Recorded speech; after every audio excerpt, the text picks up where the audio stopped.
Hey everyone, welcome to another one of my tutorials. This one is focusing on routing within Pro Tools, which is the way that we kind of move audio around within the software. And this isn't super complicated. It's something I teach near the beginning of audio classes when we're starting to learn Pro Tools, but it can be sometimes confusing for people. And I think it's partly because there's no real good video analogy. So if you're coming out of video editing, you may be very experienced there. And so a lot of things in terms of editing and dealing with media and moving clips around and stuff are all very familiar. The routing part, there's not really a video equivalent or a great analogy. So sometimes that's something people struggle with a little bit. So I'm going to do just kind of an overview of the process here. This is something when I do it in class, we actually often use an actual physical activity to do this, where people act as different parts of Pro Tools and pass things around to kind of really understand how audio gets around from place to place. Obviously can't do that on a YouTube tutorial, but we'll try to do the next best thing and at least try to get you up to speed on what this is and kind of the basics of how to do it. The last thing I want to mention is a lot of the stuff I'm going to be talking about today, although not all of it. You can also do other ways in Pro Tools. For instance, working with mix groups and VCA masters allows you to do some of the same things I'm going to be talking about here in terms of routing. They have some overlap between those two categories, but also some different pros and cons to each. Personally, in my sessions, I usually end up doing both. I'll route things through submasters, which will make sense by the end of this tutorial, and also create VCA masters because I like the ability to do different things with each of those. But just pointing out, there's some overlap with groups. If you've worked with groups, some of the types of things you can do with this will be the same, but the actual process is pretty different. And because of that, they give you some different abilities for what you can and can't do. If there's interest in doing a separate tutorial on groups and VCA masters, let me know in the comments and I can work on one of those. But let's talk about routing, which, like I said, is the way that audio moves around, and specifically it's the way it moves around within Pro Tools and also to get in and out of the system.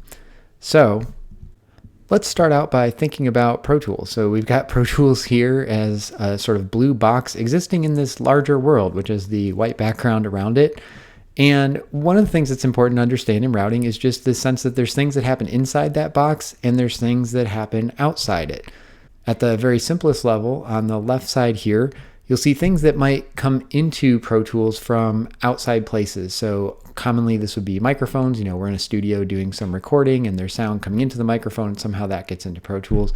Could be other interfaces, other pieces of hardware that are connected, but things that exist outside that, in this case, big blue box. You can think of it as a big black box if we want to use the classic analogy of just black box and we're not sure what happens inside there. This also could be things within other parts of the software. So maybe something from elsewhere in my computer is coming into Pro Tools. And then on the right side here, we also have things going out. Audio exists in Pro Tools, and at some point we want to get it out to something. This could be going out to another piece of hardware or another interface or another program on your computer. The most common sort of basic starting out example, and that's what I just have here, is speakers. So we have something happening in Pro Tools and we want it to just get out to some speakers or headphones or something so we can hear it. So these things outside here, basically where Pro Tools is interacting with the rest of the world. So either something is coming out of Pro Tools to go to another piece of gear or another piece of software or to something where we can hear it. Or on the left side here, things coming into Pro Tools from the outside world that didn't exist within Pro Tools. They're kind of coming into that box and then we'll see what to do with them. So within Pro Tools, we have tracks, and you're probably familiar with those. If you've done anything at all in Pro Tools, these are places where we can put audio. And if you're just starting out, probably what you've done is what's called audio tracks. And we'll look at this in Pro Tools and see what this looks like. But these are places we can put audio or have audio go through. And on your tracks, you can set things on the track to tell it, hey, where is this audio from this track going? Or is this track getting audio from somewhere outside the world? Again, if we want to get outside this Pro Tools blue box, we can do that. So on a simplest level, right now, if these tracks just have no outputs, they're just sort of sitting here in Pro Tools, even if there's audio on them, I'm not going to hear them. I'm not going to hear that audio coming out to my speakers because they're not going anywhere. So the most basic instance of routing is just routing your tracks and saying, hey, connect these to the speakers. In Pro Tools, on a track, there's going to be an output, and you can set that output. Depending on the labeling of your system, it might be called interface or output. But if you see either of those, that means it's something that's going outside of Pro Tools. This is its way out of the blue box to get out into the world. So if I did this and put the outputs of these tracks to my speakers, then I would hear whatever audio existed on these tracks. On the front end, I could also do other things. So maybe one of these tracks doesn't have audio on it yet. Maybe I want to record some audio from a microphone to it. So I could connect on the front end the input of the track, and again, I'll show you where these are in Pro Tools in a second, to what's called an interface. And again, if you see interface on an input within Pro Tools, that's just your code word for, hey, something is getting into the system from somewhere else. This is not coming from within Pro Tools. This is something coming from outside this box.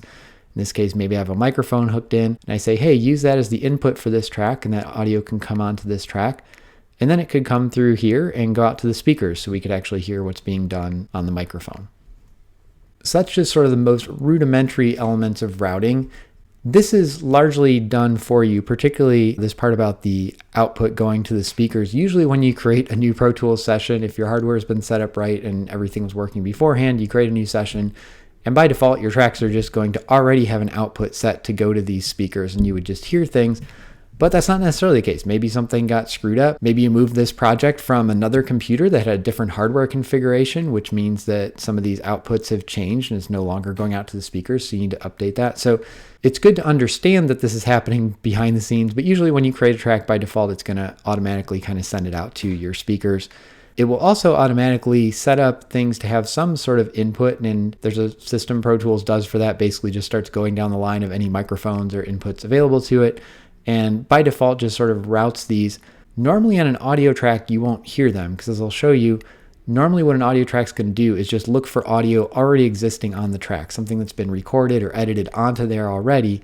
And you have to kind of go one extra step and tell it, hey, instead of looking what's on the track, look and see if there's anything coming in from this interface from wherever you're connected to outside of Pro Tools.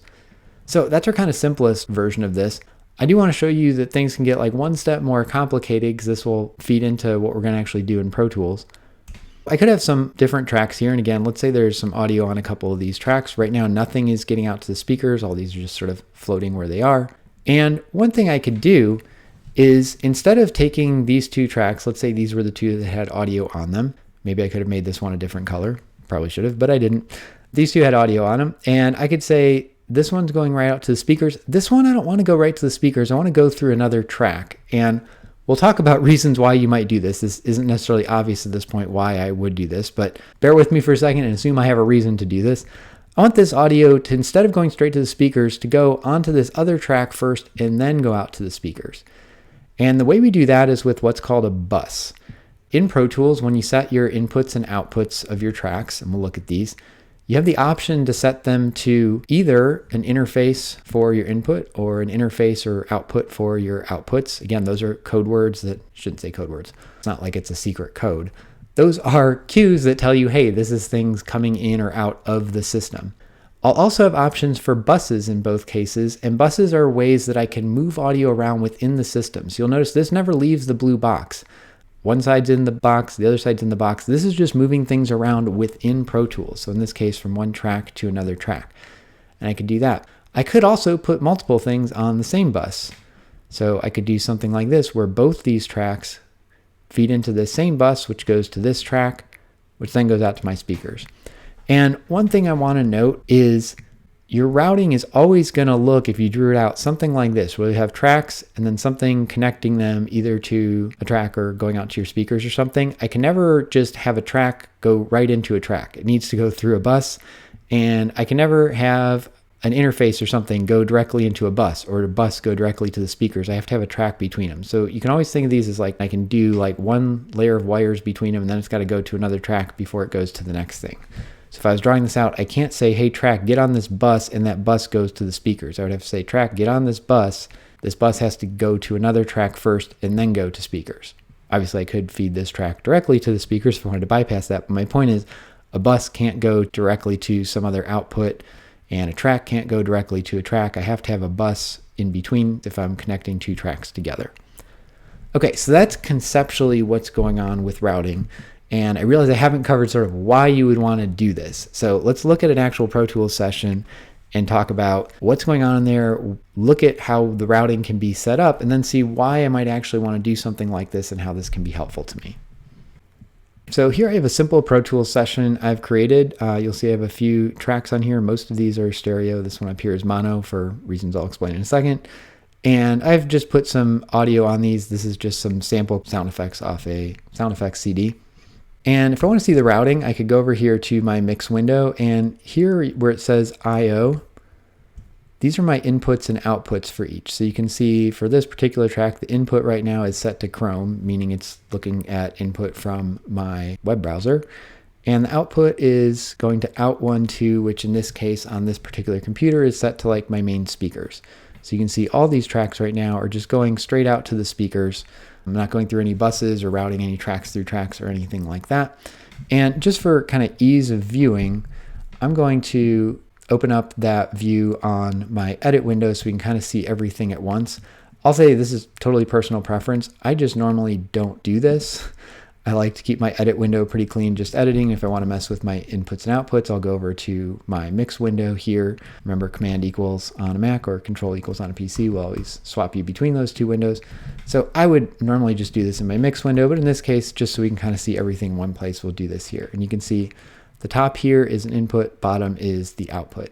You can see on this first track, it set the input to my MacBook Pro microphone. So whatever is playing into that microphone, or if I was talking right now, it could be picking me up on there.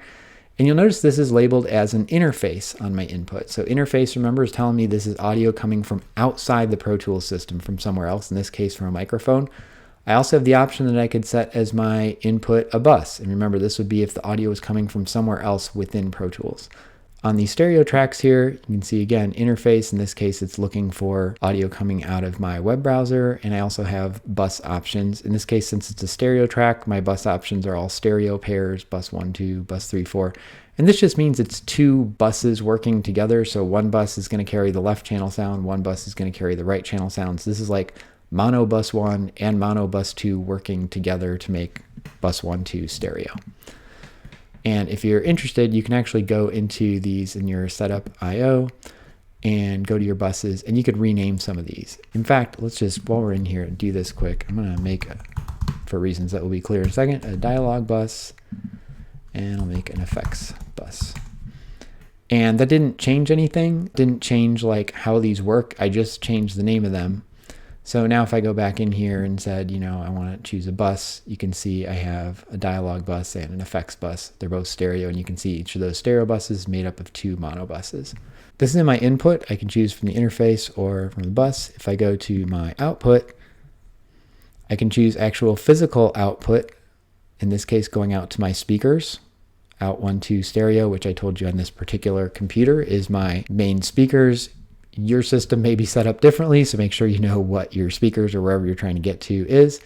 And then I have all my buses here as well. Let's take a listen to this little 10-second chunk of audio I have here where I literally just layered a bunch of stuff on top of each other.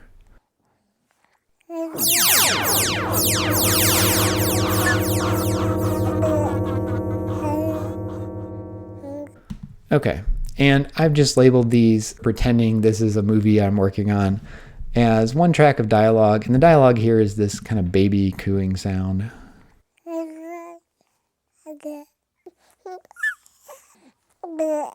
And then I have these other 3 sound effects tracks, which are various, just sort of weird sound effect-y types of things. Some sort of laser beam there.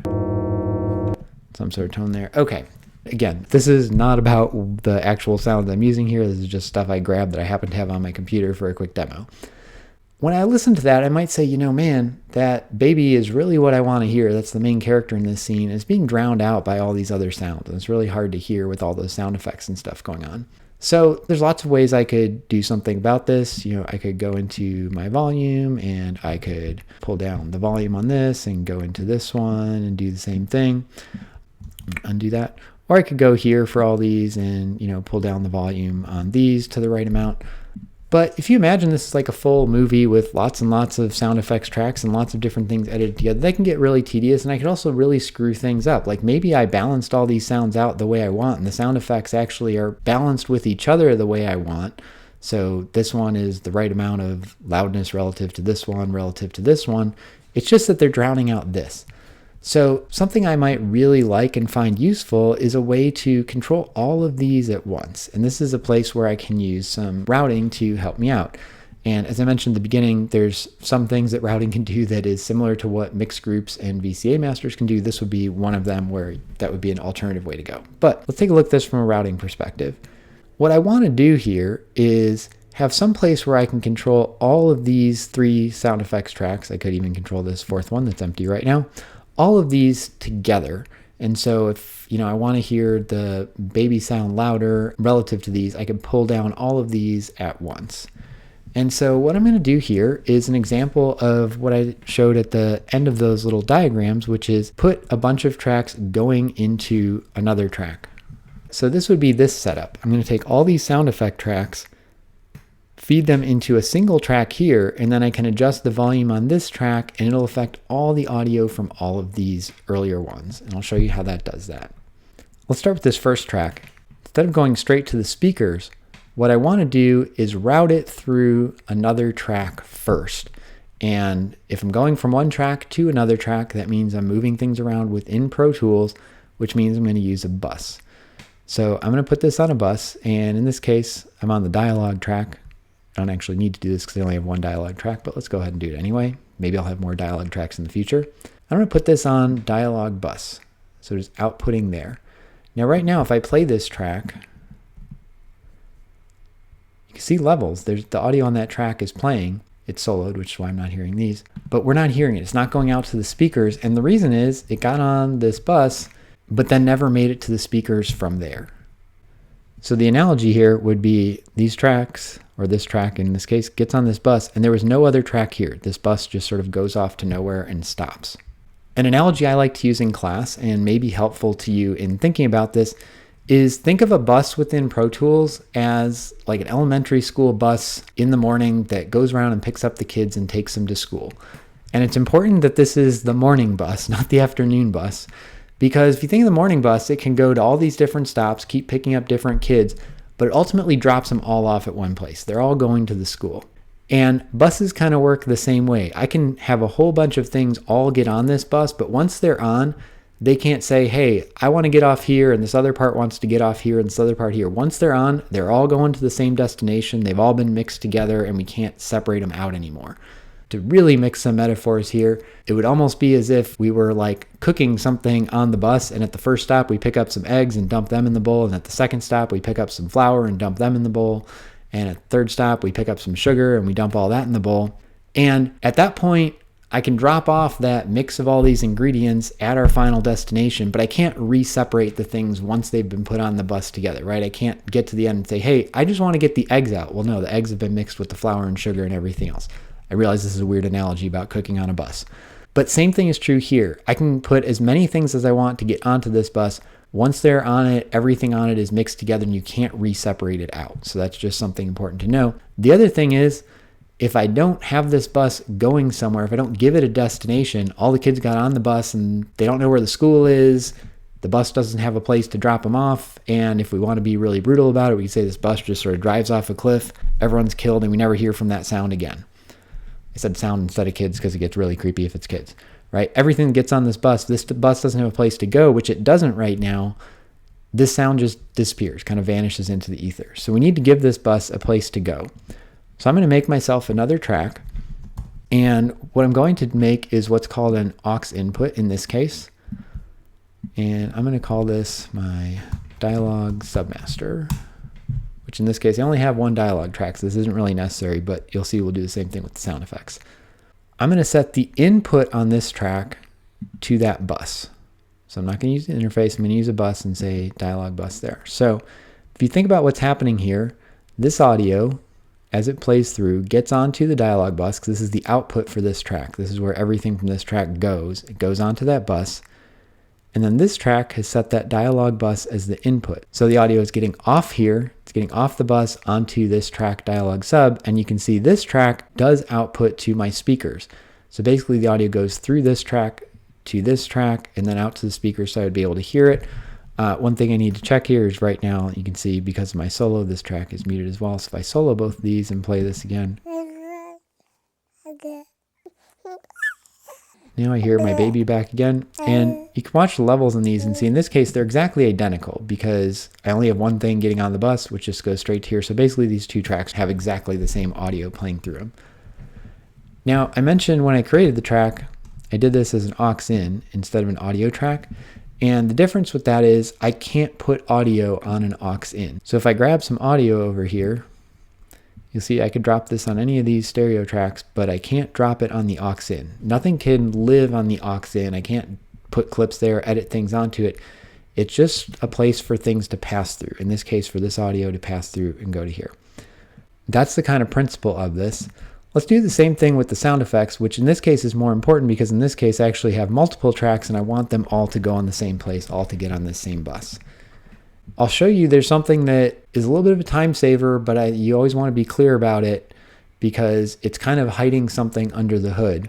When I go to my output for this track, so I'll start with sound effects 1, you see it gives me the option that I could put this right to a track, in this case to this aux in, or I could put it onto a new track. And you might be saying, wait a minute, you said you can't connect a track right to a track. It has to go through a bus. And that remains true. Let's say I do this, and let's call this effects sub. So you see it's saying, okay, you're going to want to create an aux in and give it a name. And so I did it, and you'll see it looks like, hey, this is going to effects sub, which is this track. But if you look over here, all it really did was it kind of saved us a step. It created a bus called effects sub and set the output of this track to effects sub, and then it created this aux in and set the input to that same bus, effects sub. So it's doing exactly the same thing I did up here. Now it's saving us some steps because it kind of just does this all automatically in one step. So I'm not saying this is a bad thing, but I think it's just important to be clear that it's still going through a bus. I still cannot connect a track directly to another track. It's just kind of hiding under the hood that it created this bus. And in fact, I had already created a bus for my sound effects, so I'm going to go ahead and switch to that one just since I had already named it effects bus. And this is also just going to help me for the purposes of this demo keep track. This is a bus, whereas this is a track. Whereas if my track and bus have the same name, I think that can be a little confusing. There's nothing preventing me from doing that. As you can see, Pro Tools just did it just fine. I just want to keep things separated. So I have sound effect 1 gets onto this effects bus, which then gets off at the FX sub. And if I soloed both of these, for instance, you'll now see this sound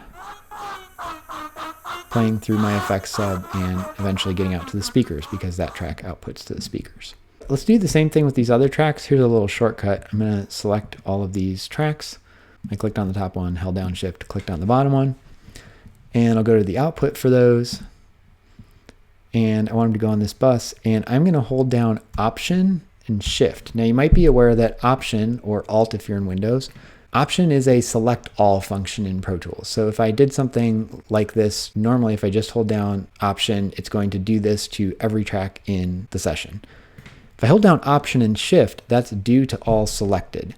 So what that means is any of my selected tracks, which in this case is these 3, it's going to do the same thing to all of them. And what I want to do is put the output of all of them onto this effects bus. And you can see it changed all 3 of those there. By the way, it does matter when you click it. You want to hold that down, option shift, before you click on this to start, just to make sure it actually does that. Okay, so I'm going to just move this one down here for ordering purposes. So what you can see is now I have 4 tracks, 1, 2, 3, 4 here, that are all getting onto the same bus. So all getting on together, and then they all get off at this one place. So all the sound effects are now being routed through this one track. So all these are now being routed through this one track. So if I go over here and hit play, you see it's playing all of those, and they're all ending up right here.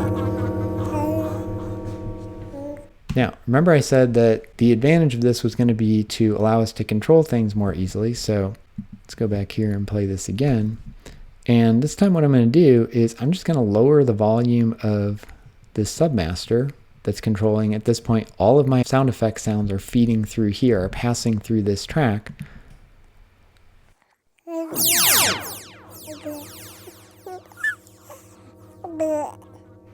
So I could adjust this to where I want it to be able to hear that baby sound at the level I wanted. and not have it overpowered by those sounds. But I didn't have to go back and adjust any of these original ones, and it didn't change the relative volume of those to each other. It just took the volume of all of them down the same amount and kept them kind of proportionally the way that I already had them. So that's one advantage of doing things like this, and this is why we make what's called a submaster, because it can control a whole bunch of tracks. Imagine this was a larger session where I have 20, 30, 40, 100 different sound effect tracks. Obviously, sometimes I'm still going to need to go back and work on those original tracks, but if I'm just like, hey, I like how all the sound effects sound, they're just too loud or too quiet, or they need some sort of processor on them or whatever, I can now do that on this submaster. Instead of having to go back to all those original tracks, I can just find this one track and say, hey, let's bring up all the sound effects. Let's bring down all the sound effects. Let's put, an equalizer on all the sound effects if I wanted to do that, or a reverb or whatever. So that's one way I can use routing. And this is pretty common, is to whatever sort of my major categories of sound is have submasters for each of those. At the simplest level for a movie, it would often be dialogue, music, and effects, or those three categories. You can also have way more categories than that, and kind of depending on your particular movie. I almost always have some sort of an ambient submaster for all my background sounds.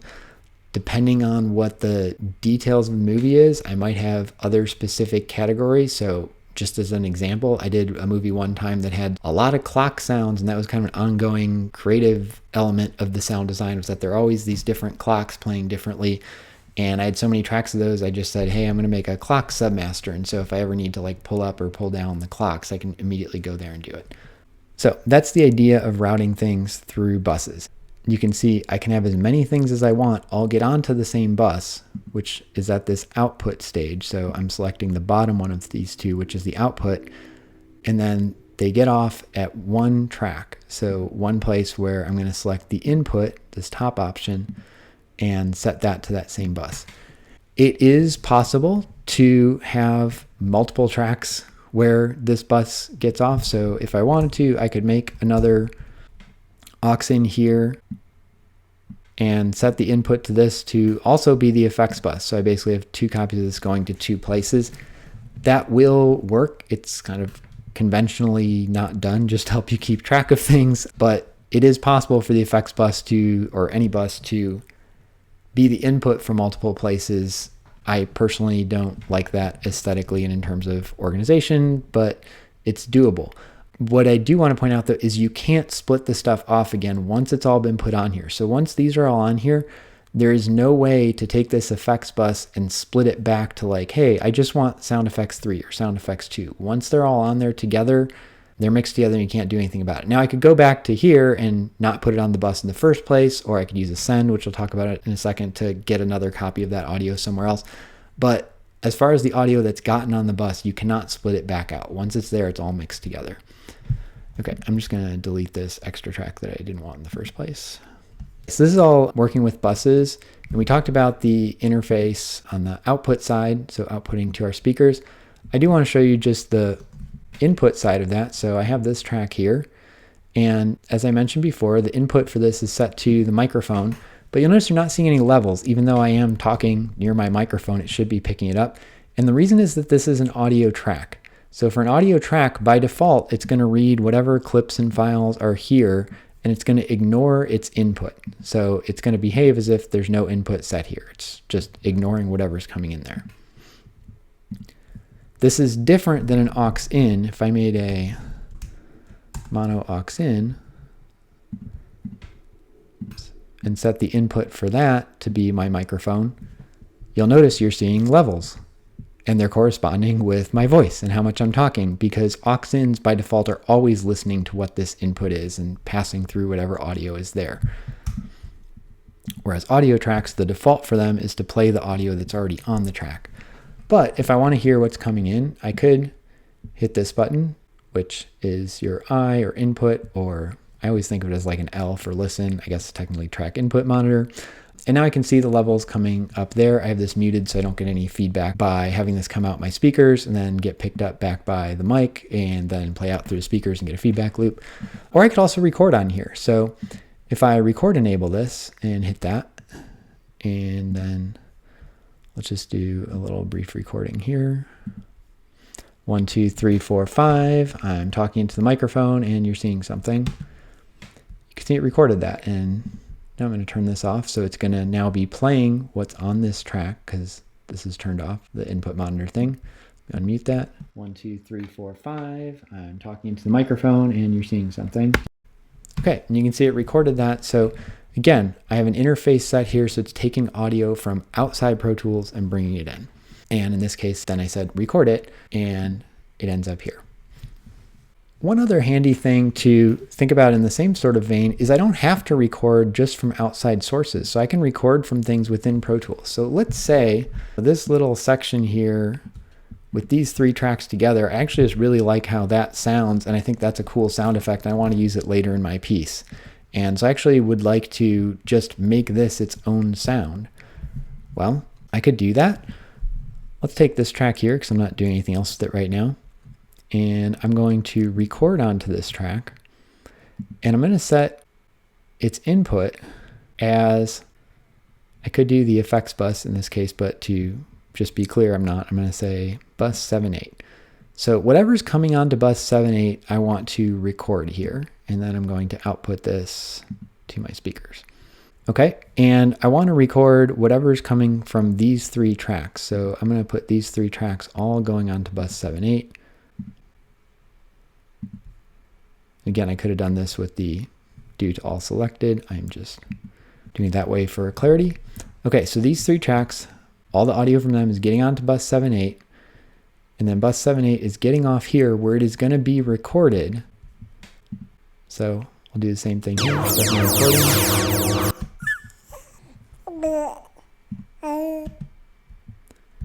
Okay, and now if I solo this,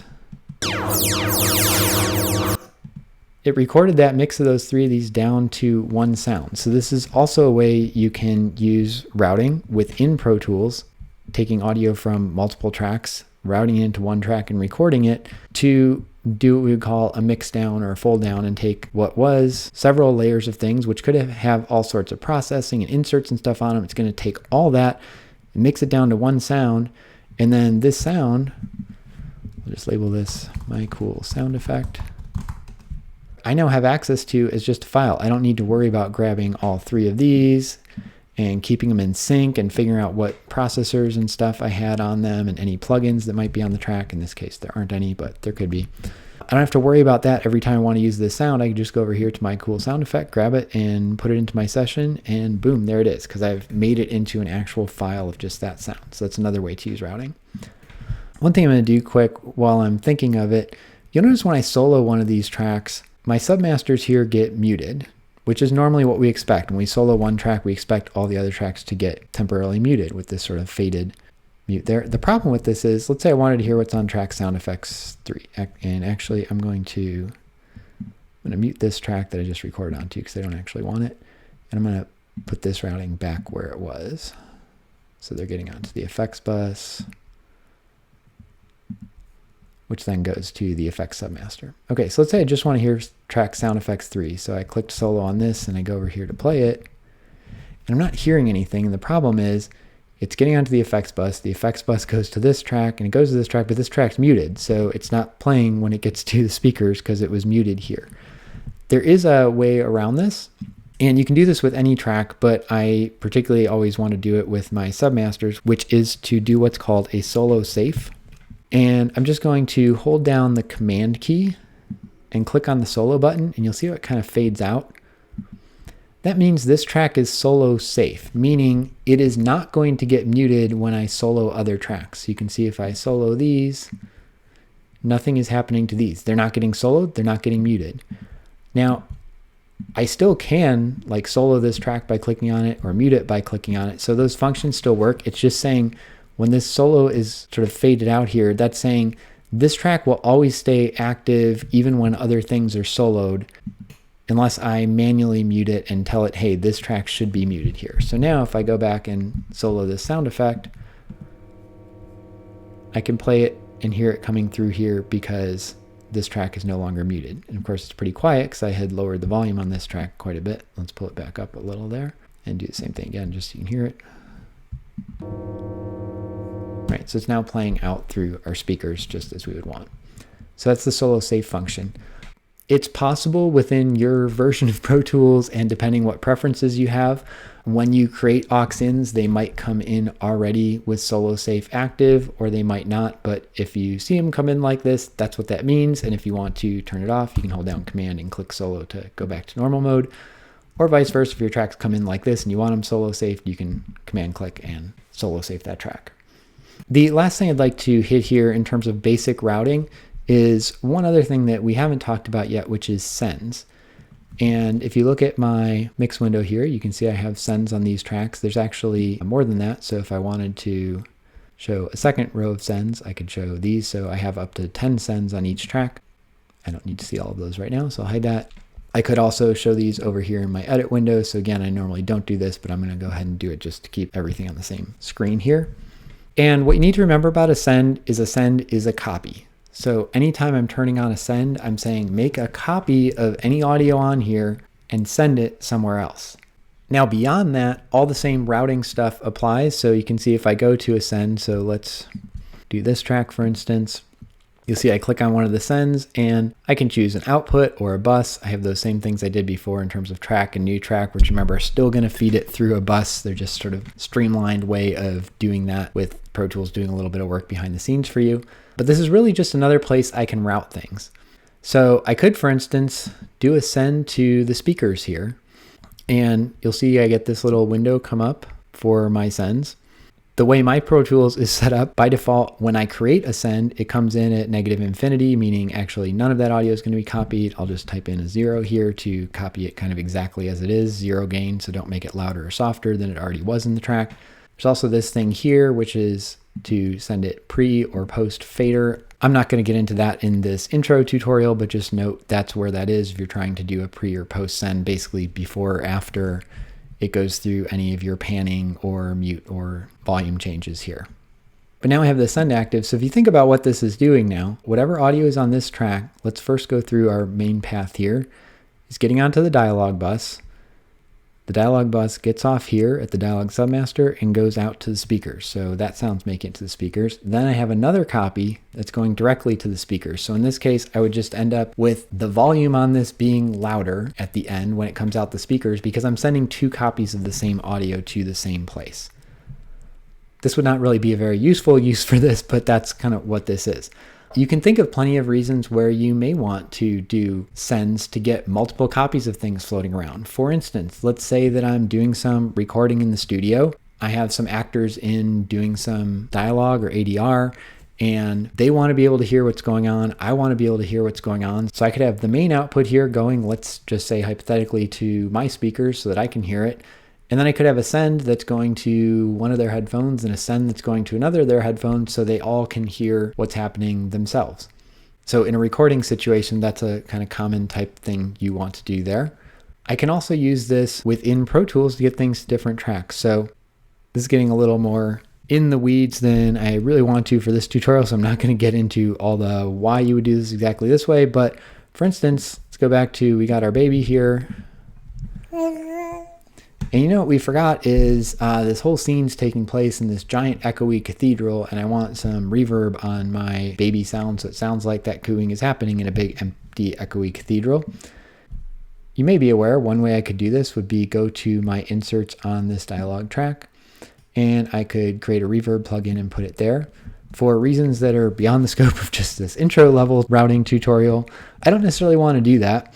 What I might like to do is create a separate channel for everything that's getting reverbed to go to.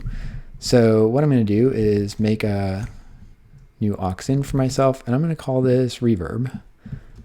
And even this is probably a simpler way than I would really do this in real life, but we're just trying to get the point here. And we'll say this is bus 1920. And actually, just for consistency, I'll call this reverb bus. So this is going to take anything that goes on this reverb bus and put a reverb on it. And I'm going to send a copy of this onto the reverb bus. So I now have my original audio getting on the dialog bus, which gets off here and goes to the speakers. So I have a clean copy of my audio with no reverb on it that goes out to the speakers. Then I have a second copy of my audio that's going onto this reverb track where I am going to put a reverb plugin in. I'll just use my simple deverb here. And in this case, something you might be used to on particularly a reverb or delay plugin is playing with the wet dry mix. So how much of the original sound versus how much of the process sound.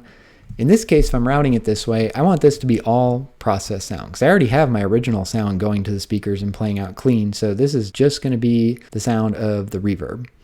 So let's go ahead and make this a large church using whatever the deverb algorithm is and play that. I'm going to solo save. Whoops. I'm going to solo save this as well. And just solo the dialogue there because I don't want to hear all these sound effects at the moment.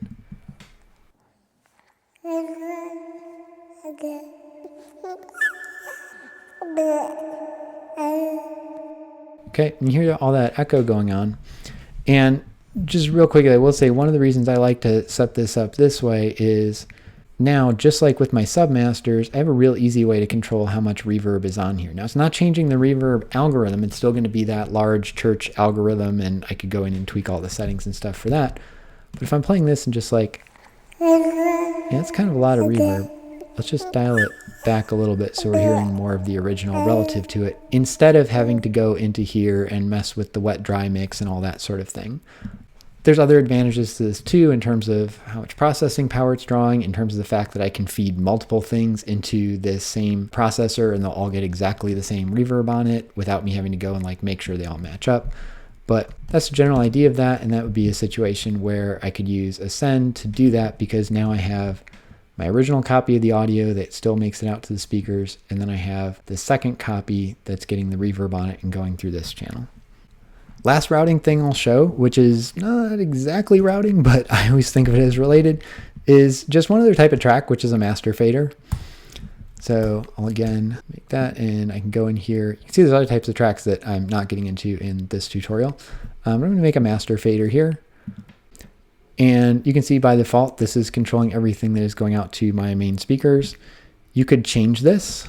And so if I wanted a master fader that's controlling a particular bus or some other output or something, you can do that.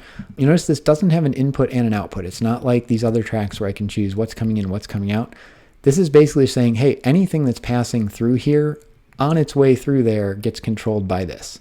So right now this is controlling my out 1, 2, which is my main speaker. So if I start playing this whole session and I just pull this down, it's bringing down the volume of the entire session. Or if I bring it up, it's bringing up the volume of everything. If I put an insert on, it's doing that to everything. So this is often a place if you wanted to do a sort of final compressor or something like that, I could throw that on there. But that's what a master fader is kind of the last step on whatever this particular path, in this case, this output is. So the last thing that happens before this goes out to the speakers is it goes through this insert and goes through whatever changes I've made on the gain down here. I think the term can be a little misleading.